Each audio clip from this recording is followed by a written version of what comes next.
രണ്ടാമത്തെ സംഗതി, മുഹമ്മദ് സല്ലല്ലാഹു അലൈഹി വസല്ലം തങ്ങൾ നമ്മൾ നേരത്തെ സൂചിപ്പിച്ച പോലെ റബീഉൽ അവ്വൽ 12 അന്നാണ് വഫാത്തായത് എന്ന കാര്യം ഉറപ്പാണ്. അനസ് ബിൻ മാലിക് കരഞ്ഞ ദിവസമാണ്. അനസ് ബിൻ മാലിക് കരഞ്ഞു.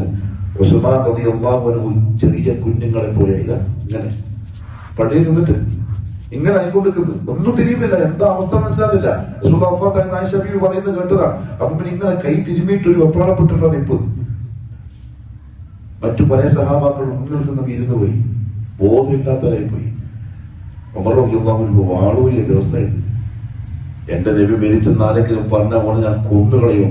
മൂസ നബി തൗറാത്ത് വാങ്ങാൻ പോയ പോലെ പോയതാണ്. ഇപ്പം വരും ചെറിയ കുഞ്ഞുങ്ങൾ വർത്താനം പറയുമ്പോൾ എന്ന് പറഞ്ഞാൽ റസൂലുള്ളാഹിന്റെ വഫാത്ത് അറിഞ്ഞപ്പം മെന്റലി പ്രശ്നമായി. അബൂബക്കർ സിദ്ദീഖ് ഇറങ്ങാണ്ടിക്ക് മനുഷ്യന്മാരെല്ലാവരും മരിക്കും, റസൂലുള്ളാഹി മരിച്ചതാണ് ആയത്ത് ഓതിയപ്പോഴാണ് ഓരോ ബോധങ്ങൾ ഈ ആയത്ത് ഖുർആനിലുണ്ട് ഇപ്പൊ ഞാൻ ആദ്യമായി അറിഞ്ഞ പോലെയുണ്ട്. ആ ദിവസമാണത്. മോള് ഫാത്തിമ റസൂലുള്ളാഹിന്റെ മോൾ. ഓ എന്റെ വാപ്പ, നിങ്ങൾ വേർപിരിയുന്ന എന്തൊരു സങ്കടമാണ്, എനിക്ക് എന്തൊരു ബുദ്ധിമുട്ടാണ്. മോളെ കരച്ച റസൂലുള്ളാഹിക്ക് സഹിച്ചില്ല. അവസാന സമയത്ത് പോലും അത്ര ഇഷ്ടമാണ് മോളോട്, തീരെ തങ്ങാൻ പറ്റിയില്ല. മോളെ അടുത്ത് വിളിച്ചിട്ട് പറഞ്ഞു, മോളെ ഫാത്തിമ, നാളെ എന്റെ ഉപ്പാക്ക് ഇനി വിഷമം പ്രയാസമൊന്നുമില്ല, ഇതിന്റെ ഉപ്പാന്റെ ലാസ്റ്റ് വേദനയാണ്, ഇനി ഒന്നും ഉണ്ടാവില്ല, നീ കരയരുത്, നീ ആയിരിക്കും എന്റെ കുടുംബത്തിൽ നാലുമായിട്ട് ആദ്യം ചേരുന്ന ആള്. കരഞ്ഞ മോള് ചിരിപ്പിക്കാൻ വേണ്ടി പറഞ്ഞതാണ്. പിന്നെ പറഞ്ഞ മോളെ, നീ ആയിരിക്കും സ്വർഗത്തിലെ പെണ്ണുങ്ങൾക്ക് നേതാവ്. റാഹത്തായി. ഫാത്തിമ ചോദിച്ചതറിയോ അനസിനോട്, എന്റെ ഉപ്പാന്റെ മയ്യത്ത് കബറടക്കിയിട്ട് ആ മണ്ണ് നിങ്ങൾ വാരി ആ ശരീരത്തിൽ ഇട്ടോ, നിങ്ങൾക്ക് എങ്ങനെയായി സാധിച്ചത്? അന്ന് മദീന മുഴുവൻ കരഞ്ഞു, റസൂലുള്ളാഹിന്റെ ഭാര്യമാര് കരഞ്ഞു, സ്വഹാബാക്കൾ കരഞ്ഞു. നമ്മുടെ കൂട്ടത്തിൽ ചില ആൾക്കാർ സന്തോഷിക്കാൻ സ്കൗട്ട് പോലീസിന്റെ വേഷത്തിൽ. ഇപ്പൊ ഓണം കൂടി ആയപ്പോ മാവേലിനെ കൂടെ കൂട്ടി ഇതെല്ലാം ആഘോഷിക്കാൻ.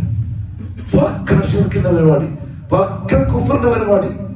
മഹാബലി തമ്പുരാൻ പാതാളത്തിൽ വർഷാവർഷം ഭൂമിയിലേക്ക് വരുമെന്ന് വിശ്വസിക്കുന്ന നിങ്ങൾ? വാമനൻ വന്ന് മഹാബലിയെ പാതാളത്തിലേക്ക് ചവിട്ടിറ്റാക്കിയതാ നിങ്ങൾ വിശ്വസിക്കുന്നു? മഹാബലി വരുമ്പം ഓനെ സൽക്കരിക്കാൻ വേണ്ടിയിട്ട് ഊണുണ്ടാക്കുന്നതും പൂക്കളം വെക്കുന്നതും അതൊക്കെ സത്യമാണോ ഈ ഖതീബിന്റെ വിശ്വാസം?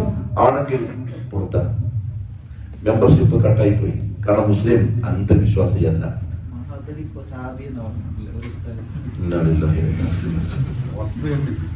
രണ്ടുകൂടി സെയിം ആദർശത്തിൽ രണ്ടും ഒരേപോലത്തെ ആൾക്കാരാണ്. പക്ഷെ നമ്മളെ റസൂലുള്ളാഹിനെ വെച്ചിട്ട് ഇത് ചെയ്യുമ്പോൾ നമുക്ക് താങ്ങാൻ കഴിയില്ല. അതുകൊണ്ട് തീരുമാനിച്ചൊരു ബന്ധമില്ല.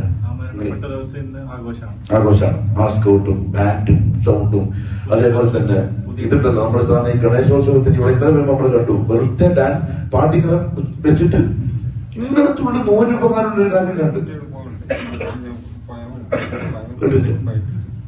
അതേപോലെ ഇതിനുണ്ട് നബിദിനാഘോഷത്തിന്. അതായത് അള്ളാഹുവിന്റെ റസൂൽ വഫാത്തായത് ആരാ സന്തോഷിക്കുന്നത്? വഫാത്തായപ്പോ മദീനത്തെ മുനാഫിഖീങ്ങൾ, നസാറാക്കള്, ജൂതന്മാര്, ഇവർക്ക് ഭയങ്കര സന്തോഷമാണ് അള്ളാഹുവിന്റെ റസൂൽ വഫാത്തായപ്പോ.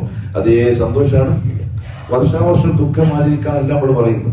365 ദിവസവും നമുക്ക് സങ്കടമുണ്ട് റസൂലുള്ളാഹി പോയതിന്റെ പേരിൽ.